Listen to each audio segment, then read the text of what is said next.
And we are live. Hi. Howdy. Welcome back. Look at It us. is- There's 4 of us in the audience this time. Wow. Well, not the audience. Not the audience. Hosting. Yeah. Yes. That thing. Yes.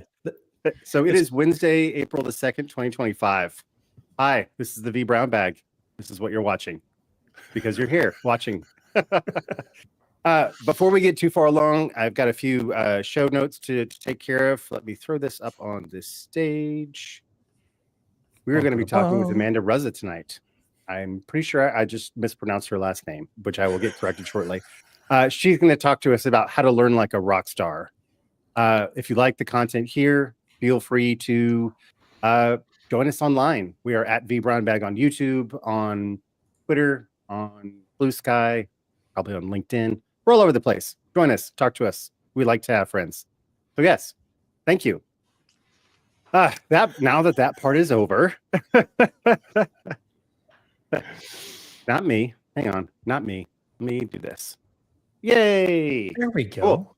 How are you? How is everyone tonight? At some point, we will figure out how to do this like professionals. I never do the buttons right. I don't know why. It's way too much fun. We're button clickers. We like to click buttons. So whenever we see a bunch of buttons, we have to click on all of them.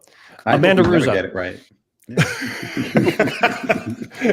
every time it'll be some brand new way that we've screwed it up. Mm-hmm. So this evening, Amanda, you and I had a conversation at HashiConf last year. You were there for the builders lunch. It was the builders. What was the name of it? I forget the name of it. Well, I'm grateful to say that I was blessed with the HashiConf scholarship. Oh, that's right. And then I was part of the group that was there just hanging out, learning, absorbing all that information. And before the conference started, the folks organizing the event and that were responsible for the scholarship, shout out Jasmine and Alexandra. Holla. They invited us to have lunch at Rosa Mexicano, and then after we went to the museum, and that's how we met. That's right. We took you guys to lunch, and you and I sat across the table from each other, and at some point the topic of music came up, and I was like, "Oh, I like listening to music," and you're like, "Oh yeah, you casually mentioned that you might play a little bit," and so we dug into that a little bit, and it turns out you are one of the there's a book chapter written about you. You are one of the top jazz bassists alive today, and there's the book, and cool. And then you also mentioned that you've played with a lot of very famous musicians, and I was like, have you? And I just said, oh, have you ever played with Prince? Because I love Prince. And you're like, oh yeah, sure, I played with him. And that's how our magical friendship started. No, I'm kidding. So welcome to the show. During our conversations, I asked you, if you are this amazing, renowned bassist, what are you doing in the tech sphere? And I would like for you to answer that question here, and also talk about all the things that you want to talk about from the study perspective. I could sit here and pick your brain for our audience all night, so I'm gonna not do that. I'm gonna shut up after a couple of questions. Please do it. I also want to have. I like the brain picking. I like the brain picking. It sounds so fun, So, go ahead. Do you want to hear the TLDR, or do you want to hear the? Okay, I'll tell you the TLDR. I got paid $50 when I was 13 years old to play a gig, and everybody in the band was 50 years old, and I was 13. In the city of São Paulo, which is a city with 25 million people. And I don't know what happened, that out of all the bass players in that place, I guess nobody was available, and they called me. And obviously I sounded horrible because I was 13 and I didn't know what I was doing. But somehow they kept calling me. So I started playing music professionally when I was 13. And I'm grateful for everything that I did. I still do it. I still play music professionally. Hmm. But I got to a point that, just being honest, I didn't feel intellectually challenged. Even though when it comes to music, it's a little bit endless, just like in tech.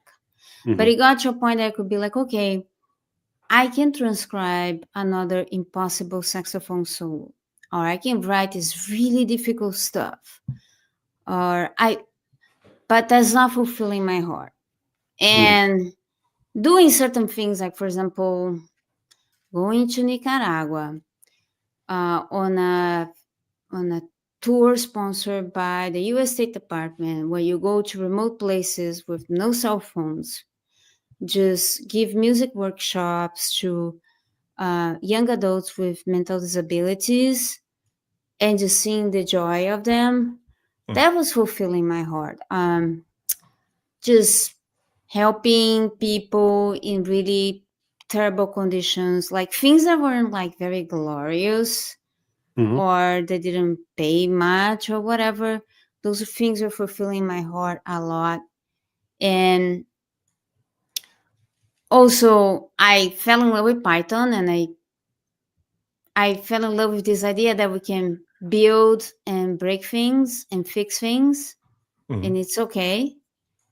And I don't know, I got into this, and I think it's awesome, and it correlates with music a lot, because once you master that, get over that really difficult hump of how can you do this really difficult technical thing, which is maybe playing an instrument or writing code or whatever, all of a sudden the musical instrument is a consequence of your ideas and your creativity, and the same thing is the code.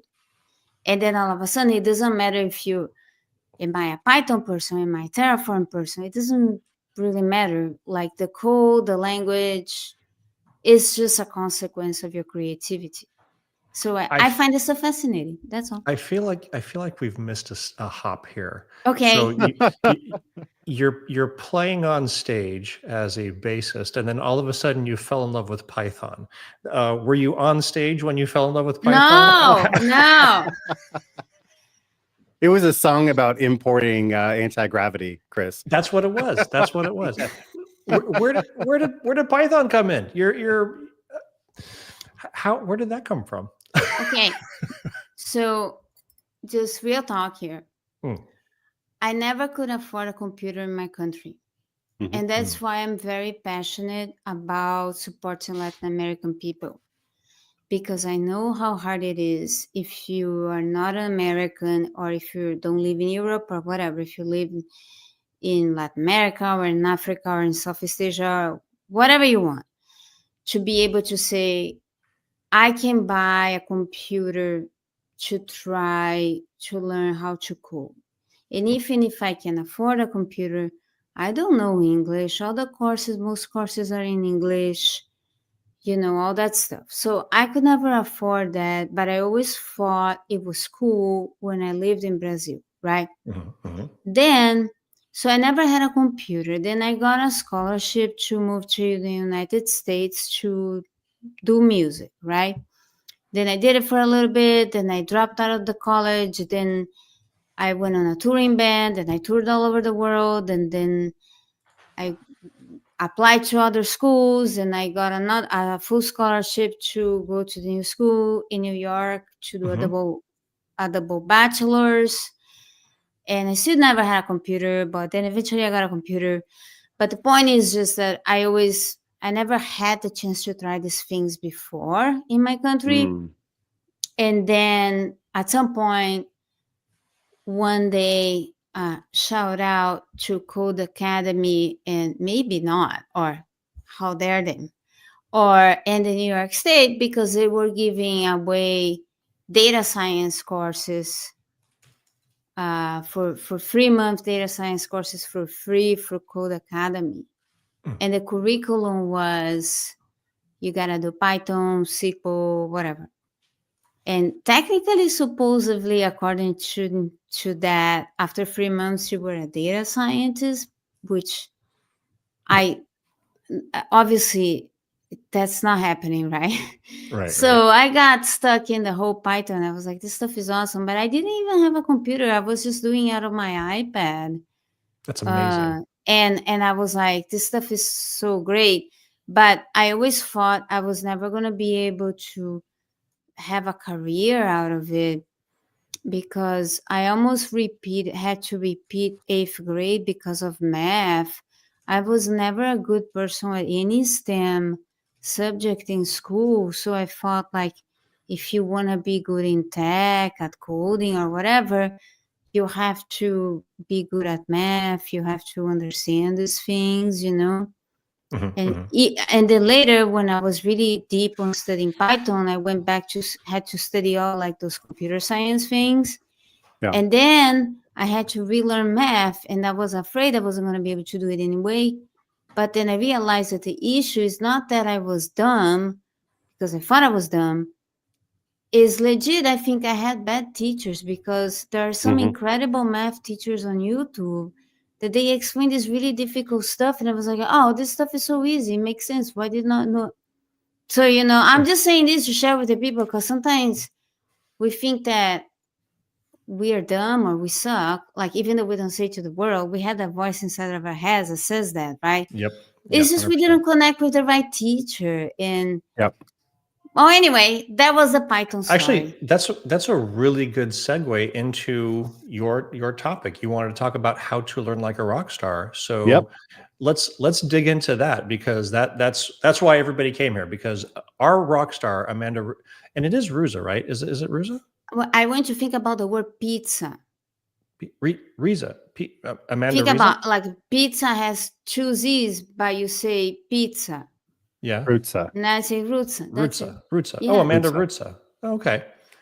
Thank you. Both Jamie and I You're both welcome. screwed it up. Don't worry, but everybody does. You're not supposed to know it. I should have asked before the show, and I didn't. So who cares? I didn't provide you that. If it was really important, I would have told you. So I had it right all the time. Of course, Roger. Of course you did, Roger. I would expect nothing less. So, Amanda, you were telling us when we were chatting about this the other day that you had some slides. Did you want to share them, or did you want us to? I can share them, but the whole thing is just like, through this cloud journey and like being on the job, I started to paying attention. At the beginning, I was failing miserably, and then and the reason for that is because I was following the traditional route, right? You read the docs, you read the white papers, and you watch the lectures, and maybe you take a practice test, and then you take the test, and nothing was clicking. Then one day at this company I was working, we had a learning and education person in the company, and he did a session with us. And I think nobody paid attention at that thing. Nobody took it for real, but I kind of did. So we all had to do this test, and that would ask a bunch of questions of us, and it would assess our learning styles.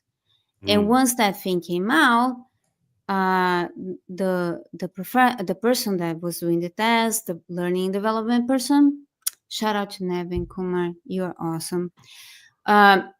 He said, the reason why you're struggling is because you're not following your learning style. You are a person that you're not going to be learning by following too much of the theory and reading. Even though I have one of my college's degrees is in literature, like I can read a Dostoevsky all day long, right? But he said, you need to be, you're an auditive learner, and you're a practical learner. You need to be doing labs. You need to be. So once he said that, I was like, you know what? Let me follow his lead. And then I realized that my issue is that I was absorbing all this information, but I was unable to visualize things inside my head. And that's something that people forget about. Sometimes you read a line of code, but can you imagine what that code, can you visualize what the code inside your head is doing, right? And when you go to music school, everybody has to go through this super horrible, painful class called ear training. And the idea is that a teacher at a college level, they will play the most impossible, difficult things to you, not very fast, but like very difficult for the brain to comprehend. And without having your musical instrument, you have to write the music. And you're graded on that. And the way you practice it is literally you spend hundreds of hours in a practice room with a partner or with a buddy. And sometimes now they have apps, but it's literally this. Listen to the sound, listen to the distance of the sounds. Close your eyes. Imagine the sound traveling. Think about it. Then write it on the paper. And I said, well, what if I don't start applying this ear training stuff into tech? If I watch a lecture or if I listen to a lecture, I stop, I imagine the architecture or what the code is doing. I think about it. And if I talk to myself, explain to myself in my own way and how I can recreate these things. All of a sudden, everything got super easy. And I started getting all the certifications. And I had this requirement to take 5 certifications in 2 years.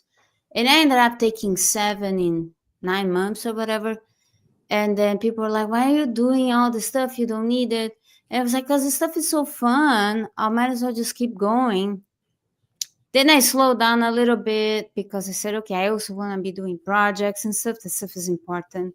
But the point that I'm trying to say here is that even if we analyze some of like those incredible architects, right? And Chris, you worked in consultancy, you know, it's when do you say this guy is really amazing? It's when like you're in the middle of this like super crazy debugging or architecting session and this client asks you the most impossible, difficult question. And these amazing architects, they have this ability to, on the fly, think about the super difficult question that the client asks on the moment and explain it in the most clear way with all that calm and ease. The thing is that we're not thinking about this, but in his subconscious mind, what is his brain doing? He is visualizing the problem that the client asked, and then he's visualizing the solution, and he's thinking, okay, this is what's happening, this is what he needs, and then he's explaining in a way that even a 5-year-old can understand. And that's why those guys are like the principal architects. That's one of the reasons, right? What if us as students, what if we can slow that process down, just like in ear training class, right? What's the goal of ear training class? We're going to make you try to understand the most difficult music without you having your instrument. So when you're playing at a gig and someone throws down this impossible, atonal, crazy stuff, you can react and you can follow them. That's jazz improvisation, right? That's the beauty of musical composition. But at some point, you have to slow that down. And that's when I realized if I slow this down with learning cloud, with learning code, it has to work. And it did work. So that's what I wanted to share with the people. And then maybe, Damien, you started the slides. I can share the slides or we can go anyway. Go ahead and share your slides so that you can click through them. I accidentally brought it up. You should. That was me. Do you want me to bring it up or do you want to bring it up? I don't care. I can. Let me see. How do I do this? Your preference. Share the screen. Okay, I need to allow this. Okay.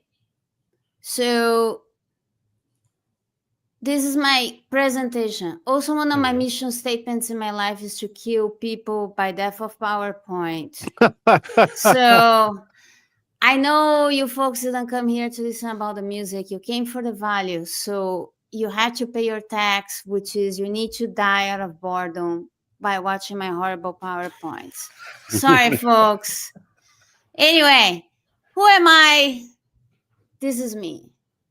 I, recorded some records, produced some people, and played some gigs. At some point, I used to have a record label.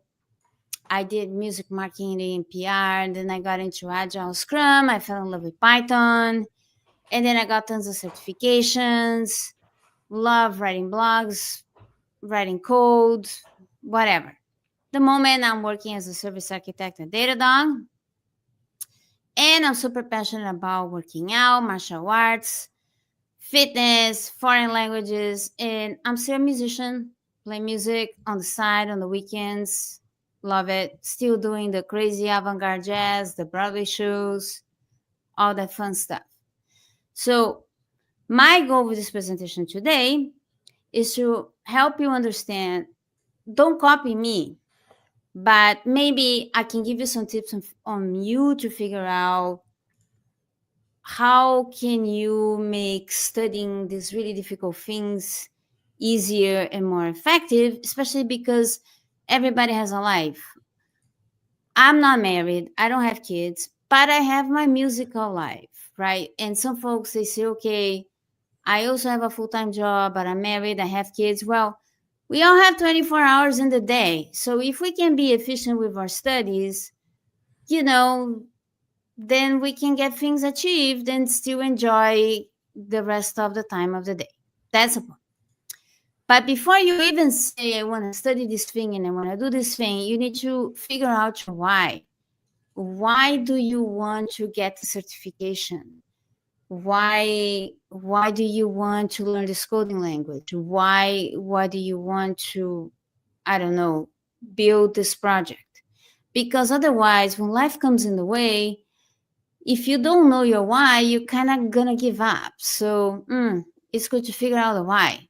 I will share my why with you all because I love building things. I think it's super fun. And for me, being able to study these things is a joy. Does any one of you folks have a why they could share? Chris, what's your why? My why is very similar to yours. I enjoy learning. That's kind of the reason why we've been doing vBrownBag is we like talking to people that enjoy learning. We like spreading knowledge. Yeah. I mean, I'm not going to lie. I also like getting paid really well too. So, yeah, of course. Duh. But that is a nice benefit to it. It's not the reason why I do it. If the position didn't pay as much, I would still be doing this because it's something that I truly enjoy. The architecture, the design, building things in the cloud. It's figuring out tough problems is really, really fun for me. I agree. What about you, Damien? The passion for the technology is the why. That's what kind of gets me out of bed every morning is being able to do a thing that I enjoy, right? Solving problems, learning new things. It's so fun, right? Yeah, it is. And to kind of echo Chris's point, the paycheck is great, right? But me, the passion is more valuable. I've actually made far more money in jobs previously that I was deeply unhappy in. And like at some point, the money doesn't really matter. And I know that probably sounds both privileged and very stupid to say out loud, but like eventually, if you're really unhappy, it's like I don't care how much this pays. I just want to be out, So, yeah, it's real. It's real. It is. What about you, Roger? Do you have a why that you would like to share it with the people? Yeah, wow. Can I get a PowerPoint for that? So for me, it's always been about learning more, but also I really do like a challenge. And there's nothing worse than going to work every day and you're just not challenged. I mean, if you want to be able to have that creativity and, I've been blessed to be in a lot of different roles that have allowed me to be able to use that creativity and build. So that's for me, that's what it's all about. And I think, I guess passion really kind of puts it into perspective, that one word. Agree. So the point of me saying this is that if you don't know your why, when life gets hard, you're just gonna give up. That's it. Yeah. Okay, then you gotta figure out your personal life non-negotiables. For me, they are: I have to every day, no matter what. If there's a snowstorm, if the world's falling apart, I gotta get those 10,000 steps. I have to do my meditation before I go to bed, and I have to go to the gym 6 days a week.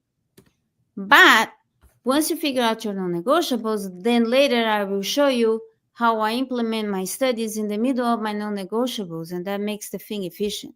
But it's important to say, okay, this is what I need to do every day for myself, no matter what. And I think it's important to bring that up. Then the third thing is, as I said before at the beginning, assess your learning style. There are so many tests on YouTube, on Google, or whatever. You can just do it for free. And it's totally worth your time, because you need to understand, how does your brain work today? Maybe 5 years ago, your brain was wired in a way that you were learning things differently. But today, how do you learn? Like, our brains keep evolving, keep changing, right? When I got my test result, it was, I am an auditory learner and I am a kinesthetic learner. And how that translates to tech is that I learn better if I listen to concepts and if I do labs, okay? Mm-hmm. If I love to read, but if I read too much theory and I don't put that in practice, it's gonna get out of my brain. I'm not gonna retain the information. Some people are very visual. They like flashcards. I tried it, but they don't do much for me. But that doesn't mean it's not a good way to study. It's just not good for me. Some people like to draw. Other people like to highlight tons of things. That's how they learn. But if you don't know your learning style, you're not going to be efficient with learning. And this whole talk here is about, how can we be efficient with learning? Because everybody here has a life outside their full-time jobs and their passion of tech, of wanting to get better at what we do. So if you can't get there if you don't understand who you are and how you learn. Very important. What was the test you took to figure out what kind of learner you are? If you just Google VARC model learning style assessment, but there are many. I actually tried to find the exact one that I took from my group in my other company, but I couldn't find it because I wanted to. There we go. VARC questionnaire. How do you learn best? Got it. Yeah. I'll post it in the notes too. If you take one, like they have all those free tests. It's going to take you like 10, 15 minutes or whatever. But it's really good. It's worth it. Yeah. So that's the learning style. And then you're collecting information, right? In your brain, you're like, okay, this is my why. These are my non-negotiables.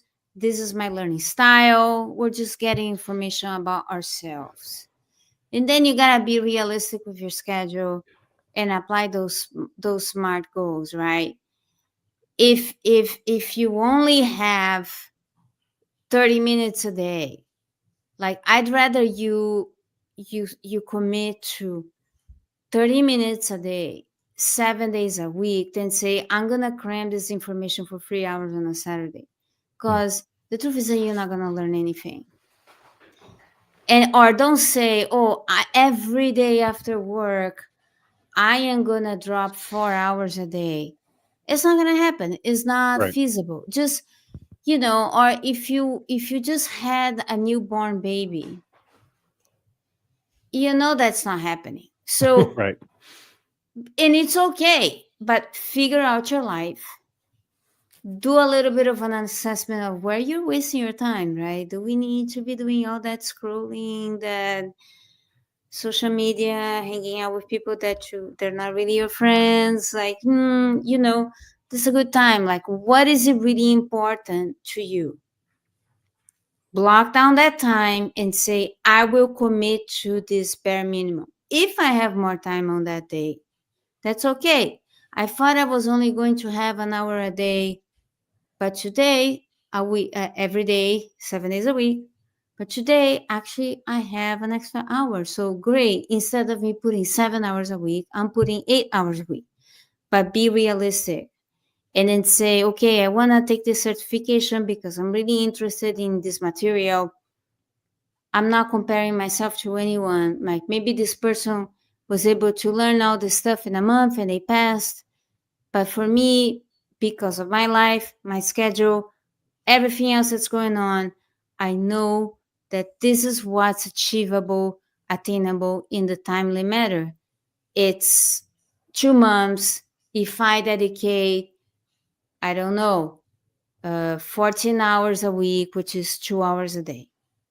Okay, that's realistic. And if you can put more, great. But then don't set yourself up for feeling that you're always behind the beat. Yeah. Right? Then the other thing that I want to say is that you create a plan. And then you want to commit to, like, let's say 30 minutes a day. And then incorporate that, which is basically what I just said before. You create a plan and you can say, okay, every day, according to my plan and my goals, I start working at 9 a.m. and I wake up at 5 a.m. and I have this time from 5:30 a.m. to 8:30 a.m. to dedicate to my studies. This is my plan, okay? And then in 2 months from now, I'm going to book that exam. And maybe if I have that exam booked and I feel like I can't do it, I'll reschedule it or whatever, but I have to have a plan, right? Even a bad plan, it's a good plan. And part of the plan can be even like, okay, what are the courses that I'm going to get? What kind of labs am I going to do? Do I have the gear? Like everything should be a little bit on your plan. Even if it's a 10-minute drafted plan, create a plan. And then you execute the plan in order to achieve the goal. And then you always need to remember that when things get really tough, you need to revisit your why. Because everybody looks cool on the social media saying, I passed the certification, I got this job, I did this, I did that. Nobody's telling, oh man, I'm struggling. I thought I was gonna pass, but then I had a family emergency. I couldn't study, I couldn't do this, or it was my friend's wedding and I went to the wedding and we had some drinks, and then the next day I was tired and I couldn't do anything. Then the next day, you need to have a why, because when you have a why, you say, okay, life is getting tough. I got this deadline. Someone got sick in my family. I don't have time to deal with this. Why am I doing this course again? Oh, right. Yeah, because I love to build, because I want to get better at what I do. I want to improve my skills. When you have your why, when things go crazy, and I'll have stories in a bit to tell you, right? That's when you go like, okay, let me center myself in my goal again. Let's keep going, right? Right. Everything is falling apart. We are still here. We're still studying. We're still improving. It's very important. Then when things go wrong, you can always remember when people tell you that you're weird because you're studying, on 4th of July, everybody invited you to the barbecue and you're just doing laps around Prospect Park, listening to crazy voice memos of you talking about yourself, about serverless applications because you have a exam in 2 days. And that day I tracked 30,000 steps. Awesome. Wow. But that's a lot of the steps. the smell of steaks was epic because everybody's barbecuing. The whole thing was super avant-garde. They think you're weird, but I say, okay, this is my why. I want to be really good at what I do. After I pass this exam, I will go hang out with my friends. There will be another 4th of July. At this moment, I'm focused on my why. This is my priority.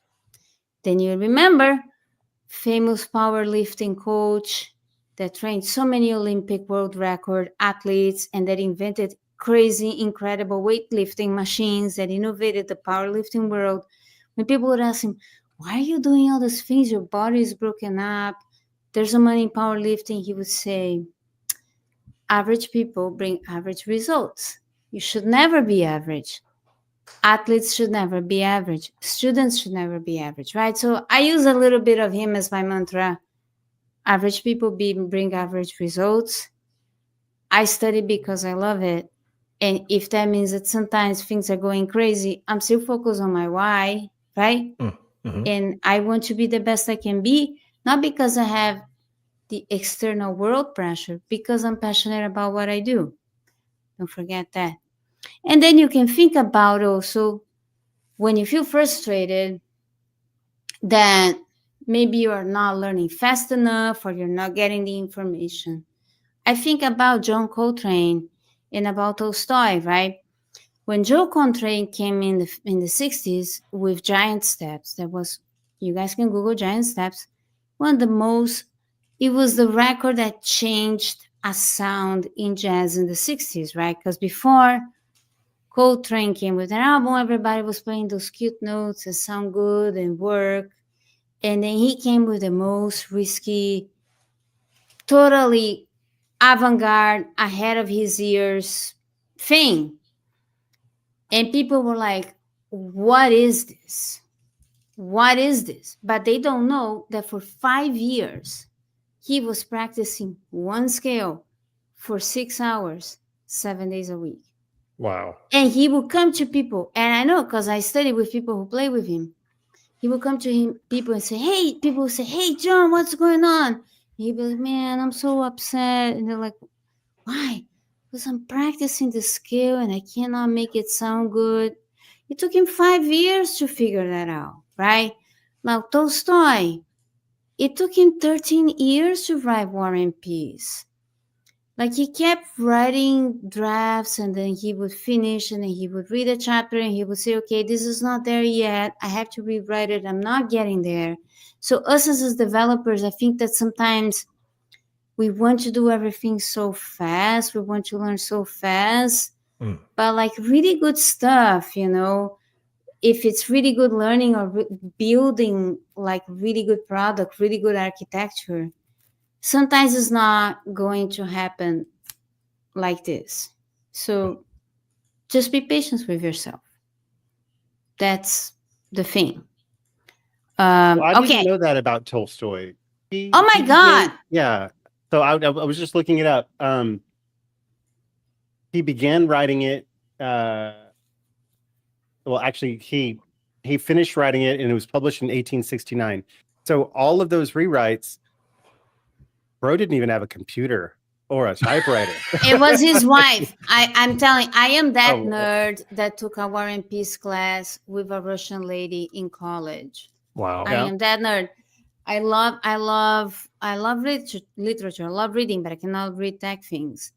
But what I learned, what's very inspiring, is that he wrote the book many times. And then people would read it and be like, this thing is amazing. And then he would read it back, like, it's not there yet. And then he would give it to his wife. She would read it. She would make edit notes. He would look at her notes. And then she would rewrite it by him. And that was a whole process. Wow. And we don't think about this, but Tolstoy was the first bestseller author in the history of books in a moment that there was no social media, there was no press, there was no PR. He did it because his work was that good. Huh. Well, now I think I'd actually like to read more about this. So thank you. I know. I actually really love nerdy facts like that. You know, it's great. I know. So the point of me saying this in a tech, how to study tech presentation, right? Obviously, tech moves fast. We got AI, we got all that stuff, but a really good architecture is not going to be on the first draft, right? And sometimes when we're studying and we're trying to build something, just remember that it's never like, be patient with yourself. Like the masters took their time to iterate over things, right? That's my point. We're getting philosophical here, people. No, but Amanda, you bring up a really good point. I mean, most people nowadays, they want to be perfect on the first try, and it's doable in some cases, but not always, right? Okay, back there, Chris? Is someone trying to kill you? Something popped. I don't know think what the his hell guitar it is coming after him. Is that a Tolstoy ghost? Haunting him? No, it was a weird popping noise. I don't know where it came from. We heard a popping noise. Did you? All right, I should mute. No. Okay. Oh, he's on mute. All right. I didn't want to interrupt you. No, you should interrupt me. It's more fun. Or maybe it's that Buddha behind you that's angry at you for whatever reason. Entirely possible. Yeah. We don't know. Oh, well. Maybe it was a ghost. We don't know. But I shall continue. Once you have like your plan and you execute and you say, I'm going to dedicate this time and I realize that this is how I learn, then you iterate. You say, okay, you create a little retrospective and you say, I use these resources. Did they help me? Did they not help me? I use this methodology. Did it help me? What went well? Like if you were the Scrum Master of yourself. And then keep going, right? Don't stop. Say, okay, maybe I got the certification. Now I want to do a project and I want to write a blog about it. What would be my next certification? How can I collaborate with other people? Like, don't get stale. Say, yes, I got that pro certification. I'm good to go. Nah, keep going. Studying is so fun. And again, like, make it fun. Gamify your studies. Fall in love with the process.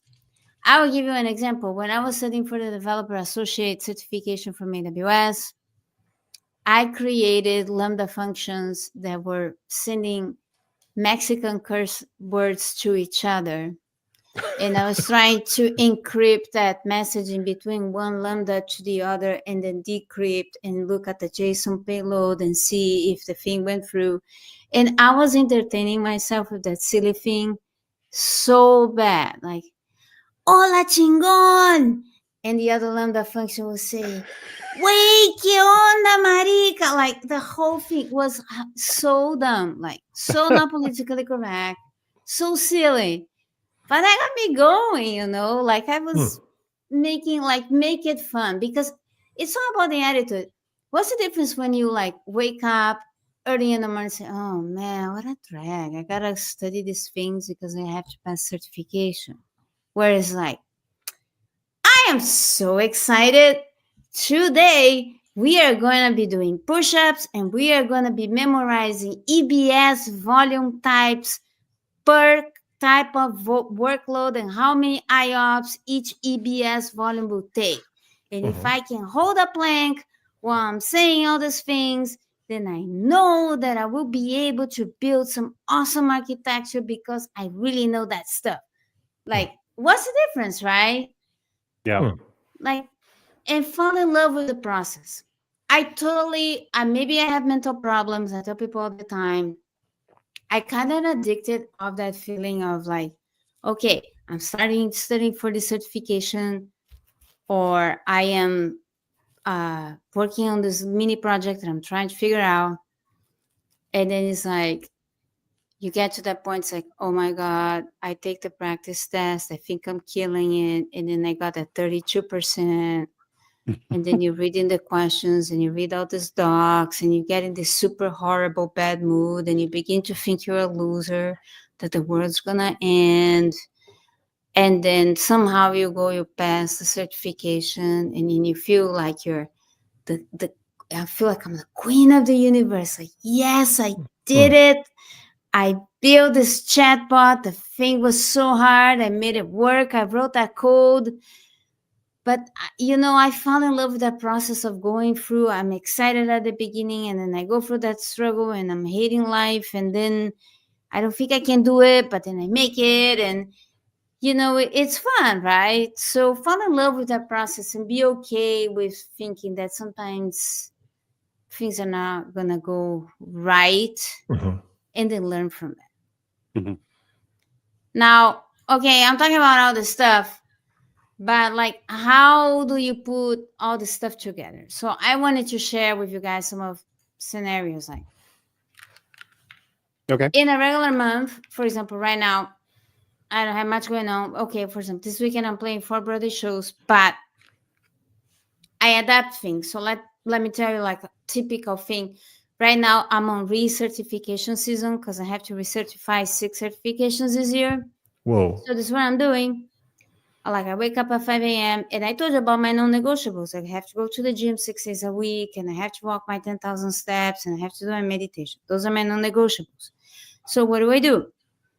I wake up at 5 a.m. and then I have my little breakfast and I go to the gym. And depending on the day of my workout, if it's like yesterday, I had cardio recovery day. So instead of like jogging, I did an hour and a half on the elliptical trainer at zone 2 and 3, watching lectures, right? But when you watch those lectures, you're not passively watching the lectures. I watch a lecture, I pause, and I'm in the elliptical trainer. I'm keeping the heart rate, and I think about, what was this lecture about? What are they talking? Can I imagine this architecture in my head? I am retaining this information, right? And then say, okay, then I go to work, I do my job, etc. And then in the evening, I'll take a practice test, and I feel horrible about myself. And what do? I do my secret weapon, and I'll show it to you guys. I record tons of voice memos, and I have thousands of those, as you can see here. I'm not sure. And it's basically me talking to myself, reading a question very slow, where I'm not trying to memorize the question from the practice test. I'm trying to see, can I train my mind to imagine what the question is asking me? What is the problem? Can I visualize this architecture in my head? And it works for coding too, If I did stuff like this. If you walk down the street and then you record a voice memo of you reading Terraform code, and then you have to listen to the code, can you imagine what the code is doing in your head while you listen to the code? It works for Python too. It's a game changer. Right. And then I have this collection of hours and hours of me blabbing and talking. Why did I get it wrong? Don't forget about this. This is the detail. This is what's the problem. This is what the answer. This is how you would fix it, etc., etc. Right? Then I incorporate that to my 10,000 steps. So every time I go for a walk, I could be going for a walk, listen to like some random music or maybe a random podcast. Instead, I listen to my annoying voice talking about these things. And you see, so I'm being time efficient because I'm going to the gym, I'm working out, but I'm still using that place to learn. Right? So how would that translate to someone that is not in my condition? Let's say you live in a place that you have to drive a lot and you have to drive your kids to school before you go to work. You drop your kids to school and then you have to drive 30 minutes to your job. Why can you not put some of your Udemy lectures on your phone, play in your car, and then you're listening to them, right? Instead of just you're driving, you're listening to a lecture, and you're thinking about that, you're being efficient with your time. So that's why I say I'm giving myself as an example, but adopt your lifestyle and think about all that planning into your studies so that you're not miserable. Right. Now, I want to give you guys an example. when things don't go as planned, right? Because of life. A year ago, I got asked at the other company I worked if I would be interested in doing this challenge. They said, well, we're having some issues with our AWS partnership and a little low on certifications.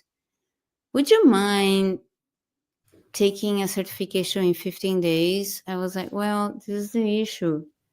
I have all the easy ones. Yeah.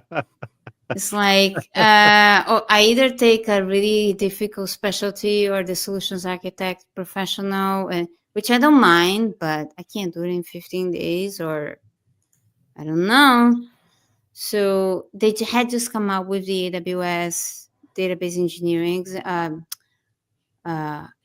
the associate, data engineering associate. Mhm. And it's a topic that I was interested because I was doing data engineering stuff in GCP at the same time. So I was like, all right, let me see if I can do this. And that was the full-time job and the whole jazz, right? So at the same time, I work with this composer that writes this really, really, really impossible big band music and does these concerts. And he called me like 4 months in advance, and he had all these composers from different places in the world that submitted their compositions to play in this avant-garde big band. So it so happened that they sent me the music in advance, and music was really, really hard, and it would take a lot of time to practice. And I confess, I practiced everything, but I saw this one composition, and it was like all 8 notes, and I was like, oh, this stuff is easy. I'll just play it a little bit. I'll practice a little bit, and I'll be okay. So I show up at rehearsal. The performance is on a Saturday. The rehearsal is on a Thursday. It's a big band with 23 musicians playing really difficult original avant-garde music. Like you are sweating, like you're reading, you're thinking like a maniac, right? Everybody is dying.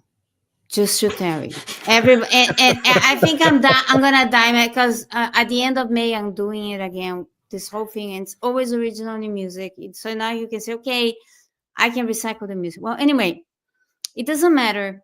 I love those challenges. I love working with those guys. They're my friends. Like the core band, we're all friends. Like it's me, the trumpet player, the band leader. So it's always a thing, we kill each other at rehearsal.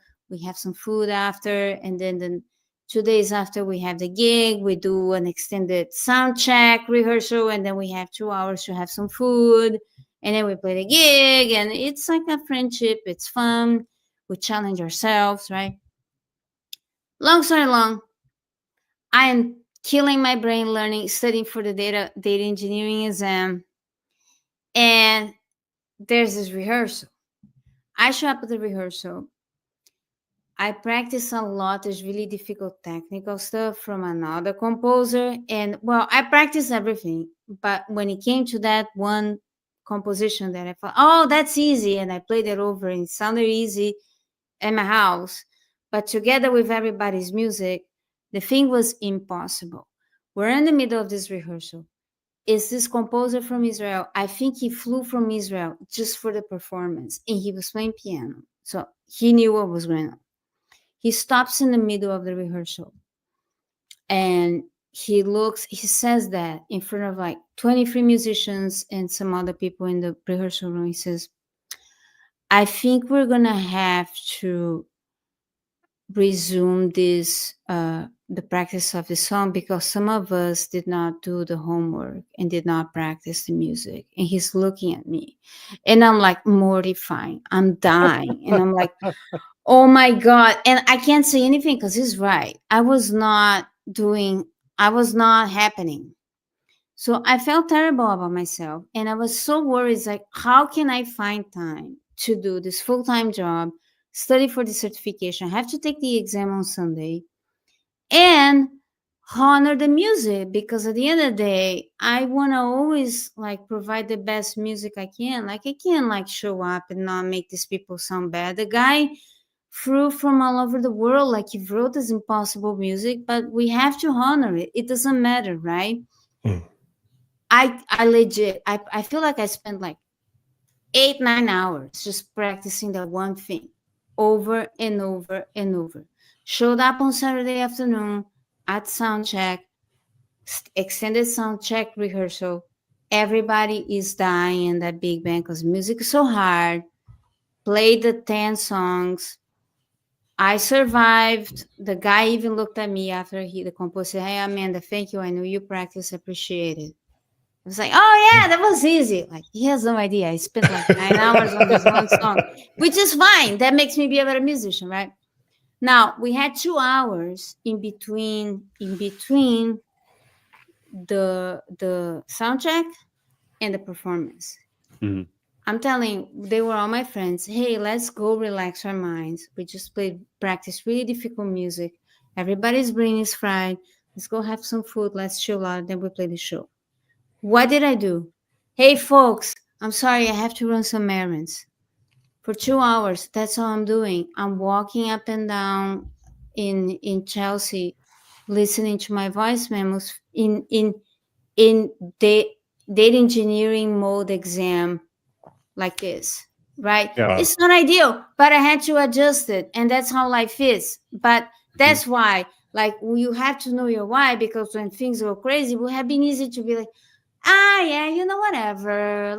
I'm tired, I'm exhausted. Let me just go eat food with my friends, and then I'm gonna play the show. No, I want to make sure that I'm focused. I'm 100% for my show, for my exam. Next day, I had the exam. I don't know. I wake up always early. I woke up super early. And I said, instead of taking the subway, I'm going to walk from Brooklyn all the way to the testing center in Manhattan. It was an hour and a half walk, crossing the bridge and doing everything, listening to my voice memos, thinking about glue and all the data engineering things. I show up, I take the exam, and I pass. But that's an example to say, we're always going to have a reason not to study or not to do, but how can we say let's adapt to life, right? Right. And then a third thing that I want to show as an example is that, for example, when you're traveling, you that's out of your routine, right? 2.5 years ago, I was invited by the Swiss diplomats and the European Union to go do a humanitarian tour in Sri Lanka to teach music and for places from the where the victims of the Tamil genocide were there, and in semi war zones, right? And I took PTO for that. I had vacation. The people in the company I worked, they were very beautiful. They gave me 2 weeks off to go to Sri Lanka, do the thing. But I could have said, I'm off. I don't need to worry about my studies and whatever. But then I said, this is going to be an excellent opportunity to read all the KMS white papers, because then I can study for the security exam. So I knew it was going to be an 18-hour flight from New York to Doha, Qatar, and then 7 hours to Colombo, which is the capital of Sri Lanka. And then I asked the people that were organizing the tour in Sri Lanka, what's the vibe with all the cities that were playing? And they said, well, the vibe is the following, because Sri Lanka has only a small highway because everything was bombed. You're going to have patience because we have to drive you through local routes. And then a trip that would take like 2 hours usually takes 10. So I was like, great. Thanks for letting me know. I downloaded all my Udemy lectures on my phone, and I bought a little thing for the van to hold the phone in the seat, and then I watched all my security lectures from there. It was like, great. I'm reading all the white papers. I'm doing everything like this. And then when I came back, all I had to do was do the labs and take the exam and pass the exam. But that's what I'm saying. Like, how can I'm just using myself as an example, but how can the people here that want to be efficient with their studies adapt to life? Because life's real. And that's that. And then I had tons of resources to the people, and I opened to some Q&As. I'll get your resources out of the slide deck, and I'll put it into the show notes when I edit this for YouTube. Oh yeah, but some of them are like, I try to make just like the free and good stuff. Mm-hmm. Nice. That was really great. And I know you were saying that you don't have children, right? Like you're not married, but like you have a very, very active life. When you were talking about getting up at 5 a.m. every day, I don't F with that. I don't oh my God. This morning I was up at 5 a.m. I was watching my Adrian Cantrell courses, lectures, and listen, he was talking to me about cats and all those cool things that he does. Yep. And then we were swinging that kettlebell. We were swinging it. By the time I showed up at 9 a.m., I had all those endorphins, and I am ready to rock. Let's build awesome things with Datadog. Let's go. I am up. I do have a question. I'm flying somewhere. What's the question? I do have a question. What time do you go to sleep at night? Usually 11.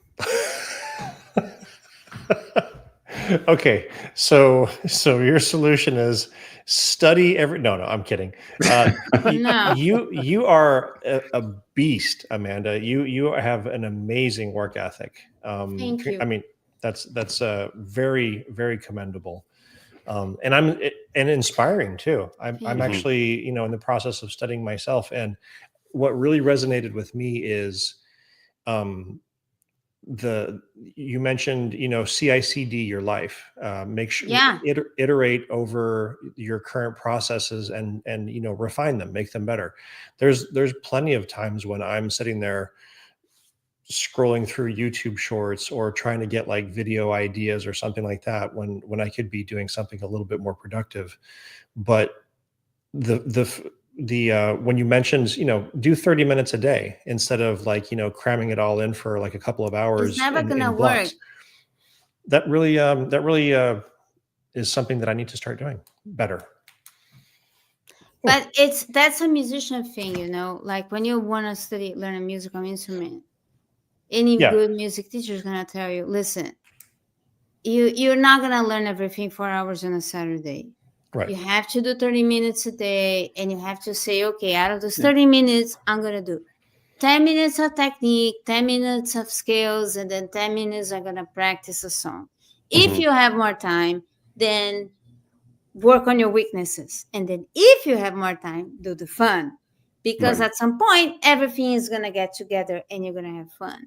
Yeah. But I think that I am full of little crazy demonic voices inside my head that want to tell me, why don't you just watch Netflix? Why don't you go scroll on Instagram? Of course I want to do that, right? But I know that if I succumb to it, I will become an unhappy person, because I don't study tech because I have to. I do it because I love it. That's my why. And that's awesome. What I want people to think about that, right? I volunteer sometimes with a nonprofit organization that helps women get into tech. And I coach them how to study for the AWS Cloud Practitioner exam.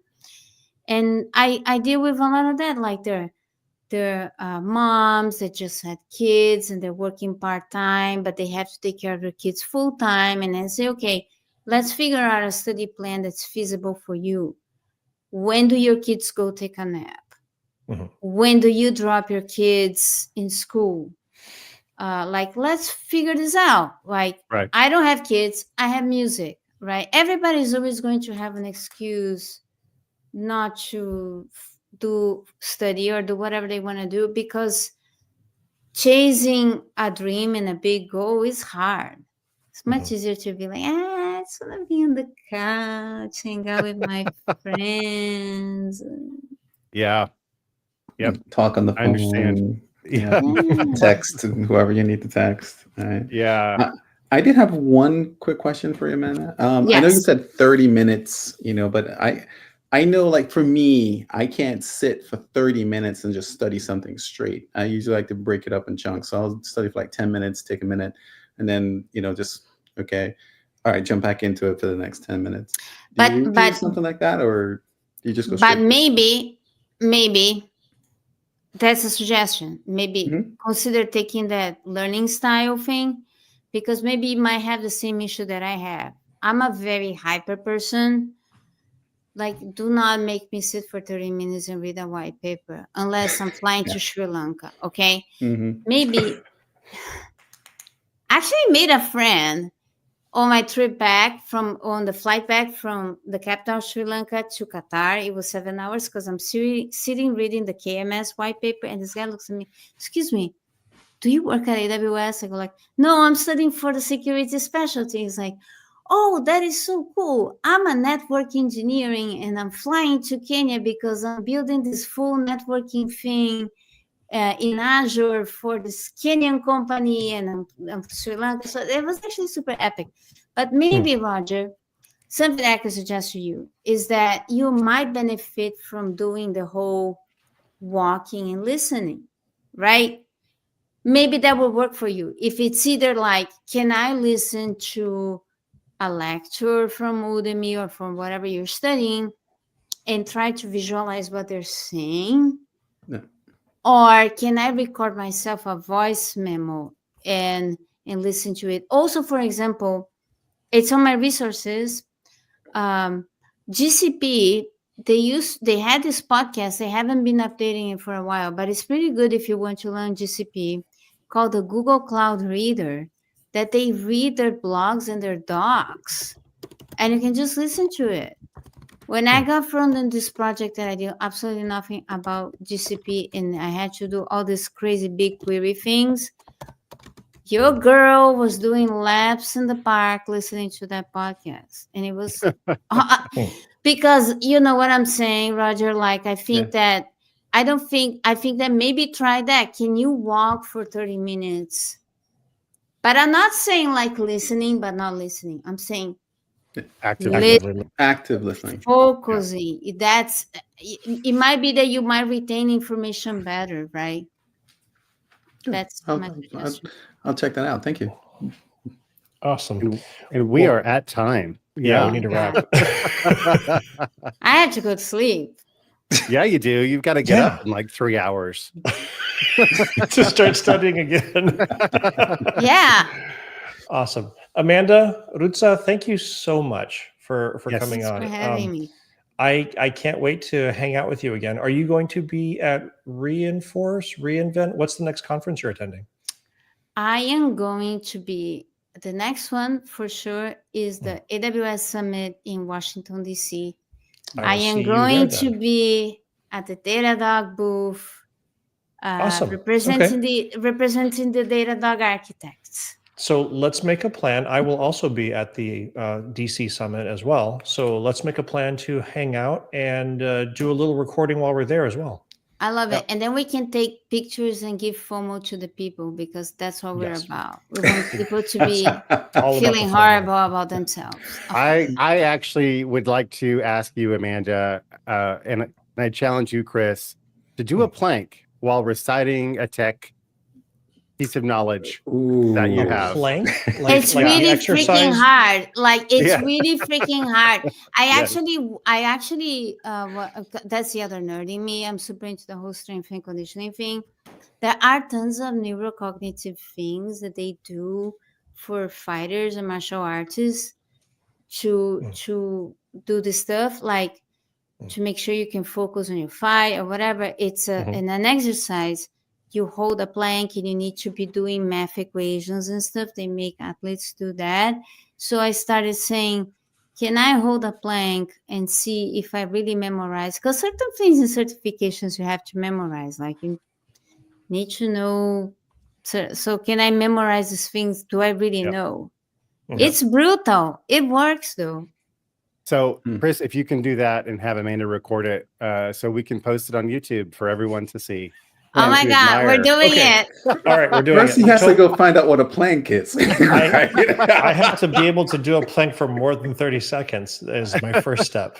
Okay. It's okay. You can start small. Chris is a HashiCorp ambassador, HashiCorp human. I will make you do a plank, and you have to tell me by heart in that plank every possible little function in Terraform. Are you kidding? Oh, wow. No, absolutely not. Oh my God! That was epic. Do you know how many there are? Good. Do you know how many there are? I know. That's why. I was writing Terraform code today and I couldn't remember them, but yeah. Yeah, it's as many as you can recite within 30 seconds. Yes, yes. Or before Okay, Roger, that's your good. plank collapses. Yes. All right. Okay, we're doing it. We're gonna have some fun in DC. I'm gonna do the homework in you. advance. I'm gonna try Damien to and memorize Roger. the stuff in advance just to beat you and make you look bad. And I know I'm gonna fail, but we're gonna I'll have try. a competition. We're gonna outfunction each other in a plank. Okay, we have gone way over time. Yes. Amanda, thank you so much for coming on. Thank you for having me, guys. Thank you, Amanda. Always a pleasure. And I will see you in DC, and members of the audience, we will see you again next week. Bye, y'all. Bye, y'all.